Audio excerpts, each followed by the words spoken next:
کے اندازے سے بتا دیتے ہیں 5 میٹر ہوگی 4 میٹر ہوگی. یہ تجربہ ہے. یہ وہ لوگوں کو بھی پتا چلے گا جو بغیر علم کوئی اسکول میں کالج میں یہ بتلایا نہیں جائے گا. اس کے باوجود بھی ان کا اپنا جو تجربہ ہوتا ہے، جو زندگی میں آدمی دیکھتا ہے، اس سے سیکھا کرتا ہے. تو معزز سامعین کرام، کئی مرتبہ ایسا ہوتا ہے کہ علم جو حاصل کرتے ہیں وہ پیچھے رہ جاتا ہے، اور جو تجربہ ہوتا ہے وہ اس سے کہیں آگے چلا جاتا ہے. اللہ تعالیٰ نے انسان کو پیدا بھی فرمایا اور خود قرآن کریم میں فرمایا اقرأ باسم ربک الذی خلق، پڑھیے اپنے رب کے نام سے جس نے کہ تمہیں پیدا کیا. اس میں کوئی مسلمان کا ذکر نہیں ہے. ہر اس شخص کو جس کو اللہ نے پیدا فرمایا، اس کا سبھی کا خالق ایک ہے.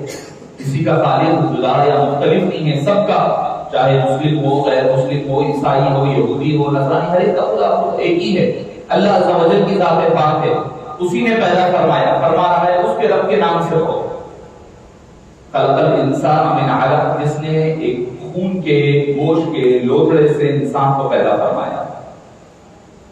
اقرأ وربک الاکرم، پڑھیے اپنے رب کے نام سے جو بڑا ہی عظمت والا ہے، بڑا ہی شرف اور کرم والا ہے. الذی علم بالقلم، جس نے انسان کو قلم کے ذریعے سے پڑھنا سکھایا. یعنی پڑھنے کا جو آلہ، جو ذریعہ ہے، اس کا بھی ذکر ہو رہا ہے. پھر فرمایا علم الانسان ما لم یعلم، اس نے انسان کو وہ سکھایا جو نہیں جانتا تھا. انسان جب پیدا ہوتا ہے کچھ بھی نہیں پتا ہوتا ہے، نہ اسے کھانا پتا ہے، نہ اسے پینا پتا ہے. اور بچہ پیدا ہوا ہے، اس کو یہ علم کس نے دیا کہ وہ بھوک لگی تو روئے، تکلیف ہو تو روئے، کوئی اچھی بات دیکھ لے یا اچھی بات سن لے، حالانکہ وہ خود بات نہیں کر سکتا تو مسکرا دے، ہنس دے. یہ علم کس نے دیا؟ اللہ تعالیٰ فرماتے ہیں علم الانسان ما لم یعلم، ہم نے انسان کو ہر وہ علم دیا جو نہیں جانتا تھا. بچپنے میں ماں کی گود میں بھی ہے، وہی رب پروردگار اس کو علم دیتا ہے. یہ تجرباتی علم کا ذریعے سے گزرتا ہے. بعد میں جب انسان جو علوم سیکھتا ہے وہ آگے جا کر کے آگے بڑھنے لگتا ہے. معزز سامعین کرام، اسلام میں علم کی تعلیم کی بہت بڑی اہمیت ہے. اس کی اہمیت کا ہم اندازہ کس بات سے لگا سکتے ہیں؟ حبیب دعوت صلی اللہ علیہ وسلم نے کیا فرمایا کہ علم والے کی مثال، علم والے کو، عالم کو عابد پر فوقیت ہے. یعنی عالم کو کیسی فوقیت ہے؟ جیسے مجھ کو عام لوگوں پر فوقیت اور فضیلت حاصل ہے، جیسے میں اور عام آدمی برابر نہیں ہو سکتا، ویسے ہی علم والا اور بغیر علم والا برابر نہیں ہو سکتا. آپ سے پوچھا گیا یا رسول اللہ، یہ دونوں برابر؟ علم والا ایک آدمی ہے، عبادت گزار ہے، عبادت کر رہا ہے، نماز روزے کر رہا ہے، اس پر علم والے کو فوقیت کیوں دی گئی؟ فرمایا کہ عبادت کرنے والے کا کام اپنی حد تک محدود رہتا ہے. عبادت اس کی حد تک ہے. میں نماز پڑھ رہا ہوں، میری نماز مجھ تک محدود ہے، میری ذکر و اذکار، میرے ذکر و اذکار مجھ تک محدود ہے. مگر علم والے کا، عالم کا معاملہ کیا ہوتا ہے؟ اگر وہ سو بھی جائے تو وہ سو بھی جائے تو اس کا سونا بھی سنت مصطفیٰ کے مطابق ہوتا ہے. اور اس کو دیکھ کر دوسرے لوگ اس کے سونے کو بھی دیکھ کر کے لوگ سونے کا طریقہ سیکھا کرتے ہیں. اسی لیے فرمایا عالم کا سو جانا عبادت گزار کی عبادت سے افضل ہے. علم کی اہمیت کا آپ اس سے اندازہ لگا سکتے ہیں. اور حبیب دعوت صلی اللہ علیہ وسلم نے خود فرمایا بعثت معلما، مجھے معلم، علم پڑھانے والا بنا کر کے بھیجا گیا، علم سکھانے کے لیے بھیجا گیا. حبیب پاک آتے ہیں علم سکھانے کے لیے. قرآن کریم کی پہلی وحی آتی ہے علم کے حوالے سے. حالانکہ اس وقت کئی پریشانیاں، کئی مشکلات ہے. وہاں پر 360 بت کعبے میں اور اطراف میں رکھے ہوئے ہیں. باہر بت ہے، اندر بت ہے، لوگوں کے دل پراگندہ ہے، شرک میں، کفر میں، ایک دوسرے پر ظلم و زیادتی میں، سب کچھ ہے. اللہ نے یہ نہیں فرمایا پہلی وحی میں کہ تم بتوں کو نکال دو، نمازیں پڑھ لو، روزہ رکھو. نہیں فرمایا. سب سے پہلی بات جو اللہ تعالیٰ نے فرمائی وہ فرمایا اقرأ باسم ربک، پڑھو اپنے رب کے نام سے. پہلی وحی آ کر کے ہمیں یہ پیغام دے رہی ہے کہ اسلام کے نزدیک تعلیم کی کیا اہمیت اور افادیت ہے. اور وہاں فرمانا ہم مسلمان اسی میں سب سے پیچھے نظر آتے ہیں. ہم جس قوم، دوسری قوموں کو پڑھانے کے لیے بھیجا گیا تھا، حبیب پاک آئے ہیں پڑھانے کے لیے. اب ان کی امت کا عالم یہ ہو گیا ہے کہ لوگ ڈسکشن کر رہے ہیں ان کو ریزرویشن دیا جائے، ان کو پڑھائی میں کیسے آگے کیا جائے، ان کو کیسے بڑھایا جائے. پارلیمنٹس میں بات ہو رہی ہے، اسمبلیوں میں بات ہو رہی ہے، ریزولوشنز پاس ہو رہے ہیں، ریزرویشنز کی بات ہو رہی ہے. کیوں؟ مسلمان ناخواندہ ہے، ان پڑھ ہے، الٹریٹ ہے. ان کی لٹریسی کو کیسے ختم کیا جائے، ان کو لٹریٹ کیسے بنایا جائے. معزز سامعین کرام، یاد رکھیں، آپ اگر اپنی قوم کو، اپنی اولاد کو تعلیم کے زیور سے آراستہ کریں گے، وہ دین میں بھی کامیاب ہو سکتا ہے، دنیا میں بھی کامیاب ہو سکتا ہے، معیشت بھی سدھر سکتی ہے، اپنے گھر ماحول بھی سدھر سکتا ہے، گھر بھی بدل سکتا ہے، صرف ایک علم کے ذریعے سے. علم بہت ضروری چیز ہے. آپ کو ایک مثال دے دو میں آپ کو شریعت اسلامیہ کی. گلیوں میں کتے پھرتے ہیں، عام کتے جو راتوں میں پھرا کرتے ہیں، اسٹریٹ ڈاگ جس کو ہم کہتے ہیں. اگر وہ کتا کوئی جانور کو جو آپ کھاتے ہیں، مرغی مثال کے طور پر مرغی ہے یا بکری ہے، اگر عام کتا جو ہے پکڑ کر لائے، اس کو دبوچ لے، مار دے، پکڑ کر لا کر شکار کرے، کر لا کر آپ کے پاس پیش کر دے، مرغی کو، بکری کو، کوئی جانور جو آپ کھاتے ہیں، بکرا، مرغی، کبوتر، جو آپ جو حلال ہے اسلام میں، لائے، آپ کے لیے جائز نہیں ہے وہ کھانا، حرام ہے، کھانے کی اجازت نہیں ہے آپ کے لیے. اگر وہی کتا جو ٹرینڈ ہوتا ہے، جس کو ٹریننگ دی جائے، جس کو شکار کرنے کے آداب اور طور طریقے سکھائے جائے، اگر وہ شکاری کتا جا کر کے حلال جانور کو پکڑ کے لاتا ہے تو وہ جانور کھانا آپ کے لیے جائز ہے. عام گلیوں میں پھرنے والا کتا لائے تو جائز نہیں ہے. البتہ جو وہ کتا ٹرین ہے، وہ جب لے کر آئے تو آپ کو کھانا جائز ہے، حلال ہے. آپ بولیں گے وجہ کیا ہو گئی؟ پہلے والا کتا ان پڑھ و جاہل ہے، اس نے پڑھا لکھا نہیں ہے، ٹریننگ حاصل نہیں کی ہے. بعد والا جو کتا ہے اس نے ٹریننگ حاصل کی ہے، اس نے پڑھا ہے، لکھا ہے، یعنی اس کو ٹریننگ دی گئی، تو اتنا فرق پڑ جاتا ہے ایک علم کی وجہ سے. ایک کتا جو ناپاک ہے، نجس ہے، جس کا تھوک نجس ہے، فرمایا کہ وہی کتا جب ٹرین ہو جائے تو وہ لا کر کے آپ کے سامنے پیش کرے جانور، آپ کے لیے جائز ہو جائے گا. جب ایک جانور کتے میں تربیت اور ٹریننگ کی وجہ سے اتنا فرق آ سکتا ہے، تو جب کوئی ایک انسان پھر مسلمان اگر علم حاصل کر لیتا ہے تو اس کا عالم کیا ہوگا، آپ خود اندازہ لگائیے گا. حبیب دعوت صلی اللہ علیہ وسلم نے خود فرمایا طلب العلم فریضۃ علی کل مسلم، فرمایا کہ علم کا حاصل کرنا ہر مسلمان پر، چاہے وہ مرد ہو چاہے وہ عورت ہو، ہر ایک پر فرض ہے. ایسا نہیں ہے کہ مرد علم حاصل کرے، لڑکیوں کے لیے علم کے پیچھے رکھ دیا جائے، نہیں، اسلام نہیں کہتا. ہمارے پاس پریورٹیز مختلف ہو گئی ہے، ہم پڑھائی پر توجہ نہیں دیتے، ہمارے پاس ساری دوسری چیزوں کے لیے پیسہ ہے. اگر آپ کے گھر میں شادی ٹھہر جائے بھائی کی، بیٹے کی، آپ سود پر، مٹی پر پیسہ لا کر کے خرچ کریں گے، حرام کاری میں پٹاخے جلائیں گے، باجا رکھیں گے، نہ جانے اور کیا کیا کریں گے، آپ آرکیسٹرا رکھیں گے، سب کریں گے. مگر جب کوئی پڑھائی کی بات آئے گی، نہیں بھائی میرے پاس پیسہ نہیں ہے، میں بچے کو نہیں پڑھا سکتا. یاد رکھیے کون تھا، کوئی نیپولین تھا، اس نے کہا تھا، بڑا جملہ کہا جاتا تھا، اس نے کہا تھا مجھے اچھی مائیں دو، میں تمہیں اچھی قوم دیا کروں گا. معزز سامعین کرام، علم بہت ضروری ہے.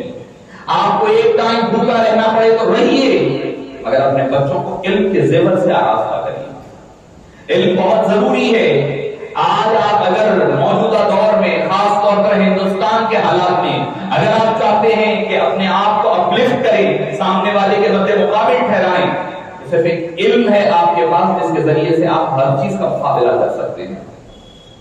پہلی وجہ اسی لیے آئی تھی کہ اگر علم ہے تو جہالت کا مقابلہ ہو سکتا ہے، علم ہے تو گناہوں سے آدمی بچ سکتا ہے، علم ہے تو اپنے سماج کی برائیوں کو دور کر سکتا ہے، علم ہے اپنے گھر کی برائیوں کو دور کر سکتا ہے. اگر علم نہیں ہے تو وادیوں میں، گمراہیوں میں آدمی گزرتا چلا جائے گا. ہمارے بچے کیا بس ٹینتھ کر لیے، بڑی مشکل سے انٹر، لڑکوں کا حال انٹر کر لیے بہت بڑی بات ہو گئی، کوئی کچھ کام میں چلا جا رہا ہے، کوئی ادھر چلا گیا، کوئی ادھر چلا جا رہا ہے، کوئی بیکاری میں وقت گزار رہا ہے، چبوتروں پر اپنے وقت گزر رہے ہیں. حکومت کو اور پولیس کو چبوترا مشن چلانا پڑ رہا ہے. بڑی حیرت کی بات ہے. ارے مسلمان جو ایک مہذب ہوتا ہے، چبوتروں پر بیٹھنے والا مسلمان نہیں ہوتا. ارے اگر آپ چبوترے پر کوئی بیٹھتا ہے تو اسلام کی قوانین کو جان کر بیٹھنا پڑے گا. ایسے ہی اٹھ کر کے بیٹھ گئے چبوترے پہ، اللہ نے تو آپ کو بٹھایا نہیں ہے نا. آپ جب اپنے طور پر بیٹھیں گے تو اس کا حق بھی ادا کرنا پڑے گا. میں تو کہوں گا کہ پولیس بہت اچھا کر رہی ہے، اور معافی کے ساتھ ہمارے محلوں میں یقیناً ہمارے ہی محلوں میں ہونے کی ضرورت ہے. مجھ سے ایک صاحب نے کہا کہ صاحب دوسرے علاقوں میں دوسرے قوموں کے پاس نہیں ہو رہا ہے، ہمارے مسلمان اور سٹی میں ہو رہا ہے. میں نے کہا جا کر کے دوسرے علاقوں میں جا کر دیکھیے، آپ 10-11 بجے کے بعد جا کر دیکھیے کیسا بھوک کا عالم ہوتا ہے، خاموشی ہوتی ہے. ہوں گے کچھ 1-2% ہوں گے وہ پھرتے ہوں گے، اپنے مقام پر کچھ کر رہے ہوں گے، مگر ہمارے پاس گلیاں آباد ہے، چبوترے آباد ہے. ارے معاف فرمانا، ہمارے اپنے محلے کی بات، لڑکیاں شام میں مغرب کے بعد گھر سے نکلنے کے لیے سوچ رہی ہے، کیوں احمد صاحب فلاں جگہ بچے بیٹھے ہوئے رہتے ہیں، بچے چھیڑتے ہیں، بیٹھے رہتے ہیں، ہم اس مقام سے گزرنا نہیں چاہتے. پڑھنے کے لیے آنا چاہ رہی ہیں وہ لڑکیاں، مگر یہ کہا ہے مجھے مجھ تک بات آئی ہے کیا احمد صاحب فلاں چبوترے پہ بچے بیٹھے رہتے ہیں، چھیڑتے ہیں، ستاتے ہیں، آئس ٹیزنگ کرتے ہیں، اس وجہ سے ہمارے گھر میں نہیں بھیج رہے ہیں. آپ خود بھی نہیں پڑھ رہے ہیں، آپ چبوترے کے مالک بن کر بیٹھے ہوئے ہیں، اور قوم کی نونہال لڑکیاں لڑکے جو پڑھنا چاہ رہے ہیں ان کے لیے بھی تکلیف کا باعث بن رہے ہیں. مسلمان تو اس لیے نہیں ہوتا ہے، یہ شرم کی بات ہے، ہمارے لیے شرم سے مرن ڈوبنے کی بات ہے. یقیناً ہمارے ہی محلوں میں چبوترا مشن چلانا چاہیے اور سختی کے ساتھ چلانا چاہیے. میں نے ایس آئی صاحب سے ملاقات کی تھی، میں نے کہا آپ کو میں اپریشیٹ کرتا ہوں، آپ کے لیے ہمیں کوئی اعتراض یقیناً ہونا چاہیے. میں نے کہا آپ ایک رات کیوں رکھ رہے ہیں، 1 ہفتے کے لیے پولیس اسٹیشن میں رکھی انہیں، تاکہ بچے اسلام نہیں دیتا اجازت، اسلام اس بات کی اجازت نہیں دیتا کہ آپ چبوتروں پر رات گزاریں. ارے اللہ نے کام کے لیے بنائی ہے، رات بنائی ہے، سوئیے، اپنے گھر والوں کا حق ادا کیجیے. آپ کی ماں بیمار ہے، پڑی ہوئی ہے، اور آپ چبوترے کے حوالے بیٹھے ہوئے ہیں. چلنے والے کے لیے تکلیف کا باعث، اٹھنے والے کے لیے تکلیف کا باعث. اسلام یہ نہیں سکھاتا، اسلام ایک مہذب دین ہے، تہذیب سکھاتا ہے، انسان کو انسان بناتا ہے. کیوں بیکاری ہے، پڑھائی نہیں ہے، کام کاج نہیں ہے، بیکاری ہے، چلیے بیٹھے ہوئے 3-3 گھنٹے 2-2 گھنٹے 4-4 گھنٹے بیٹھے ہوئے، ماشاءاللہ رات گزر رہی ہے. انسان بے مقصد، مسلمان بے مقصد زندگی نہیں گزارتا. انسان کی زندگی بامقصد زندگی ہونی چاہیے. بامقصد زندگی ہو، انسان آیا ہے کوئی مقصد کے لیے. کوئی آدمی کوئی آپ مثال کے طور پر رکشہ، آپ پہلے دیکھ کے رکشہ چلا کرتے تھے، بزرگ حضرات ہیں، آپ بچوں نے بھی دیکھا ہوگا. آج رکشے کہاں ہیں؟ تاجمحل کے پاس رکشہ اسٹینڈ ہوا کرتا تھا، سدلی چبوترے کا رکشہ اسٹینڈ ہوتا تھا، رکشے ٹھہرتے تھے وہاں جا کر. آج کہاں ہیں رکشے؟ نہیں ہیں. کیوں؟ اس سے بہتر سواری آ گئی ہے، آپ کے پاس گاڑی آ گئی، کار آ گئی. جو چیز کی ضرورت نہیں ہوتی، جو اپنے مقصد حیات کو، مقصد پیدائش کا مقصد ختم کر دیتی ہے، اللہ تعالیٰ اس کو ہٹا دیا کرتا ہے. رکشے کی ضرورت پہلے ٹانگے چلتے تھے، ٹانگے کہاں ہیں، گھوڑے کہاں ہیں، کچھ بھی نہیں، سب ختم ہو گیا، کیونکہ اس سے ایڈوانس چیز آ گئی ہے. اگر ہم بھی اپنے مقصد حیات کو بھول جائیں گے، اللہ نے جس مقصد کے لیے ہم کو پیدا کیا، اگر ہم وہ مقصد بھول جائیں گے تو عجب نہیں ہے اللہ تعالیٰ ہمیں بھی سب ہستی سے ہٹا دے، دوسری قوم کو لا کر کے اپنا کام کروائے گا. معزز سامعین کرام، ہمیں چاہیے کہ علم حاصل کریں.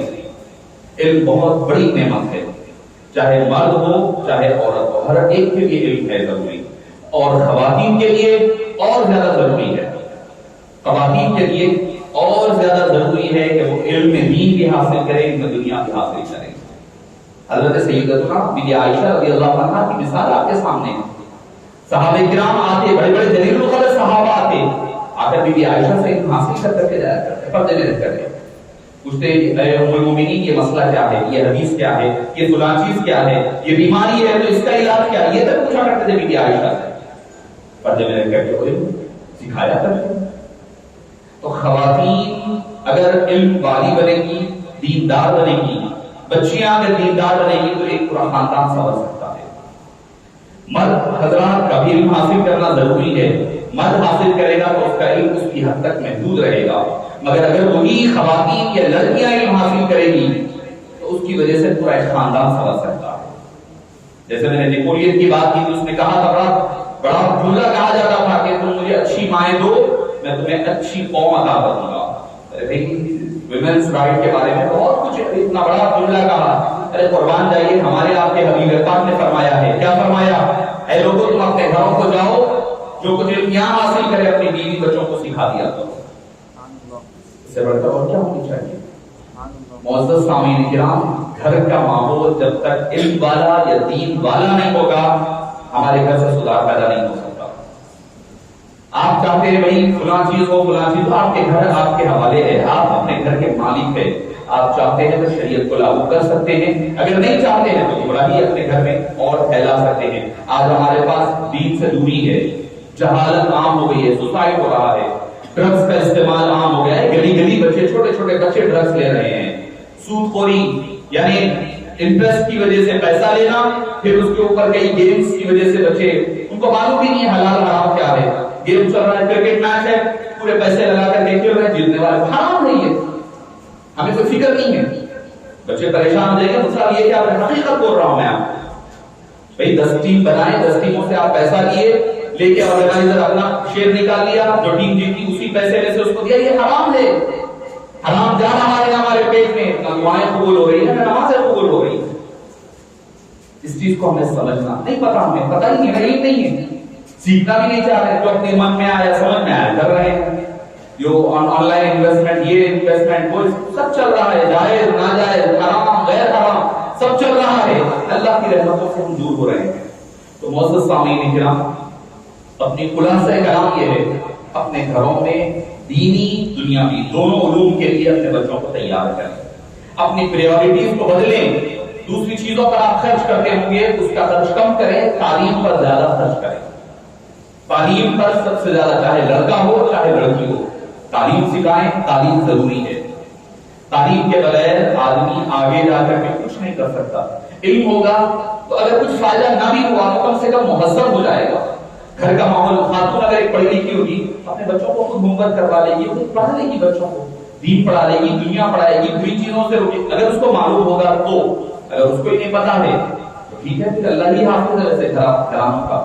معزز سامعین کرام، اسی ضرورت کو چونکہ ہم دن رات دیکھ رہے ہیں، ہمارے پاس مسجد حاضہ میں لڑکوں کے لیے، بچوں کے لیے انتظام ہے کہ بعد نماز اثر مدرسہ چلتا ہے، دینی مدرسہ، عربی اثر قرآن قاعدہ وغیرہ پڑھایا جاتا ہے، قرآن قرأت کی کلاس ہوتی ہے، اذان کی کلاس ہوتی ہے، باضابطہ طور پر اثر سے مغرب تک، مغرب سے عشاء تک لڑکوں کے لیے انگلش ٹیوشن ہوتا ہے، جس میں میتھ، سائنس، تیلگو وغیرہ جو ہوتے ہیں سبجیکٹس وہ پڑھائے جاتے ہیں، لڑکوں کے لیے نظم ہے۔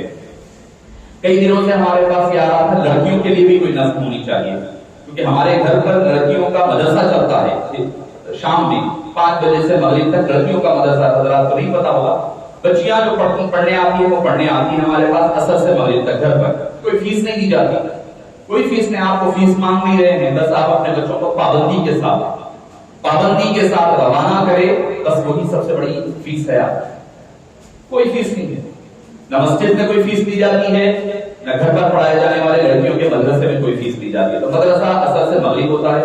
تو چونکہ کئی پیرنٹس کا یہ مطالبہ بھی تھا، کئی اطراف کے جو حالات دیکھ رہے تھے کہ ٹیوشن سینٹر جیسا لڑکوں کا چلتا ہے ویسے ہی لڑکیوں کے لیے بھی علاوہ نصب ہو، اور چونکہ ہمارے پاس اب لڑکیاں آئیں تو مسئلہ ہوگا، پھر اوپر جگہ بھی ہمارے پاس ناکافی ہو رہی ہے کہ بچوں کی اس سے ہی اوپر کے فلور فل ہو جا رہے ہیں، تو اسی چیز کو نظر میں رکھتے ہوئے ہمارے گھر پر انشاءاللہ اوپر کے فلورز پر انشاءاللہ اثر سے مغرب تک مدرسہ ہوگا لڑکیوں کے لیے، اور مغرب سے عشاء ٹیوشن رہے گا، وہ بھی فری آف کاسٹ، آپ سے پیسہ نہیں لیا جائے گا، کوئی پیسہ نہیں دینا ہے، آپ کو کچھ نہیں دینا ہے، آپ کے بچوں کا، بچیوں کے ٹیوشن۔ کئی ایسے پیرنٹس ہیں جو خود نہیں پڑھے ہوئے ہیں اور وہ اپنے بچوں کو کیوں ٹیوشن میں بھی نہیں بھیج سکتے، ان کا ہوم ورک کیا ہے پتا نہیں، کیا پڑھ رہے ہیں کیا نہیں پڑھ رہے ہیں، کچھ فالو اپ نہیں ہے، تو اسی فالو اپ کے لیے، یعنی بچے جو اسکول میں ہوم ورک ہے یا وہ جس سبجیکٹ میں کمزور ہے اس سبجیکٹ کی کمی کو دور کرنے کے لیے انشاءاللہ مدرسہ تو چل ہی رہا ہے، اس کے ساتھ ایک ٹیوشن سینٹر کا اضافہ ہو رہا ہے لڑکیوں کے لیے۔ تو آپ حضرات سے، جہاں تک میری آواز جا رہی ہے گھر والوں سے، آپ حضرات سے بھی میری ادباً التماس ہے کہ ہم کوئی پیسے کے لیے، نام نمود کے لیے، پیسہ ہی نہیں لے رہے ہیں تو اور کیا چیز رہی ہے، پیسہ ہی نہیں ہے تو آج کل سب سے بڑا مسئلہ تو پیسے کا ہی آ رہا ہے۔ تو ہم نے یہ ارادہ کیا ہے کہ اثر سے مغرب تک مدرسہ، مغرب سے عشاء تک ٹیوشن رہے گا، جس میں بچیوں کو جیسا یہاں پر پیٹرن چلتا ہے، یعنی قرأت بھی ہوگی، نعت شریف بھی سکھائی جائے گی، قرآن کریم کی تجوید کی تعلیم، دینی ضروریات جو ہے وہ چیز کی بھی تعلیم ہوگی، اس کے ساتھ ہی ساتھ ٹیوشن سینٹر بھی رہے گا جس میں اسکول کی پڑھائی وغیرہ بھی ہوا کرے گی۔ تو آپ حضرات سے میری، اور اس کے ساتھ ساتھ ایک اور ایک اعلان بھی ہے، تو یہ ہے کہ جو لڑکیاں، خواتین صبح کے وقت حفظ کرنا چاہ رہی ہے یا قرآن کریم، خواتین گھریلو خواتین ہیں جو قرآن نہیں آتا ہے، پڑھنے نہیں آتا، وقت نہیں ہے، ان کے لیے بھی ہم نے نظم رکھا ہے صبح میں 10:30 بجے سے 2 بجے تک۔ آسان ٹائم ہے، مرد حضرات بھی سارے چلے جاتے ہیں، خواتین فارغ ہوتی ہے وہ وقت میں، 10:30 بچے چلے گئے، 2 بجے اپنے گھر واپس آ گئی، پھر پکوان والا بچوں کے ساتھ فری ہو جاتی ہے۔ تو ہم نے ایسا سلاٹ ٹائم رکھا ہے خواتین کے لیے اور لڑکیوں کے لیے جو کالجز نہیں جا رہی ہے یا کسی وجہ سے دین کا علم تو وہ حاصل کر سکتی ہے۔ ہمارے گھر میں خودی نظم ہے، صبح 10:30 بجے سے 2 بجے تک حفظ اور دینی تعلیم، اسلامک ڈپلوما وغیرہ پڑھایا جاتا ہے خواتین بڑی لڑکیوں کے لیے، اور اسکول جانے والی لڑکیوں کے لیے شام میں دینی مدرسہ بھی رہے گا اور عصری تعلیم بھی رہے گی۔ آپ حضرات سے ادب گزارش ہے اپنے بچیوں کی، اپنے عقیدوں کی بھی حفاظت کرنا ہے۔ آج کل ہر طرف بے تکے معاملات آپ سن رہے ہیں، انٹرنیٹ کا دور ہے، جو چاہے سن لے رہے ہیں، جو چاہے دیکھ لے رہے ہیں، پتہ نہیں حقیقت ہے، سچ ہے، نہیں ہے، کرنا نہیں کرنا نہیں پتا ہے۔ ارے بھائی آن لائن آیا ہم دیکھ لیے کر لیے، اسلام آن لائن نہیں ہے۔ ایسا لگتا تو اللہ تعالیٰ قرآن نہیں بھیجتا تھا، ایسا لگتا تو کوئی نبی کو نہیں بھیجتا تھا کہ آن لائن کوئی میسج بھیج دیتا تھا، اللہ نے تو نہیں بھیجا، اللہ کو نہیں پتا تھا کہ آگے جا کے ایسا ہوگا، آگے جا کے انٹرنیٹ عام ہوگا، سوشل میڈیا عام ہوگا، آپ کو سب پتا ہے، اللہ ہی کی تو پیدا کردہ چیزیں ہیں، وہ آگے جا کر ہونے والا اللہ کو پتا ہے، اللہ تعالیٰ کوئی نبی کو کیوں بھیجا؟ اسی لیے کہ ہر وہ چیز جو آپ کو آن لائن نظر آتی ہے ضروری نہیں ہے، وہ کس مسلک کی ہے، کس مذہب کی ہے، کون غیر، آپ کو ہم کو نہیں پتا ہے۔ آپ کے انٹرنیٹ پر جتنا اسلامی مواد یہود و نصارہ اور قادیانیوں نے 67% مواد آپ کو آن لائن ان لوگوں کا ڈالا ہوا ہے۔ آپ کی اطلاع کے لیے بول رہا ہوں، جو لوگ اکثر کچھ بھی ہو جائے سوشل میڈیا پر اسلامی چیزیں دیکھ کر سیکھتے ہیں، 67% ڈیٹا، اسلامک ڈیٹا، اسلام کے بارے میں یہودی، نصرانی اور قادیانیوں کا ڈالا ہوا ہے۔ یہ تینوں کا تعلق اسلام سے نہیں ہے۔ آپ اندازہ لگائیے دونوں ڈالے ہیں تو پھر کیا صحیح ہے کیا غلط ہے آپ کو سمجھ سکتے ہیں۔ تو لہذا علم بیٹھ کر کے حاصل کریں، اس کا فائدہ آپ کو دین میں بھی ہوگا اور دنیا میں بھی ہوگا۔ اللہ پاک سے دعا ہے کہ باری تعالیٰ جو کچھ کہا سنا گیا اس کو قبول فرما اور ہماری نسلوں کی حفاظت فرما، ہمارے نوجوان لڑکے اور لڑکیوں کو باری تعالیٰ دین کی سمجھ اور صحیح دین کا عطا فرما، اس پر سے باتیں قدم عطا فرما۔ اے باری تعالیٰ جتنے حاضرین جمع ہیں تمام کے جائز ترین مقاصد کو پورا فرما، ہماری دعاؤں کو حبیب پاک صلی اللہ علیہ وسلم کی سب سے قبول فرما۔ صلی اللہ تعالی وسلم علی سیدنا محمد و آلہ وصحبہ اجمعین والحمد للہ۔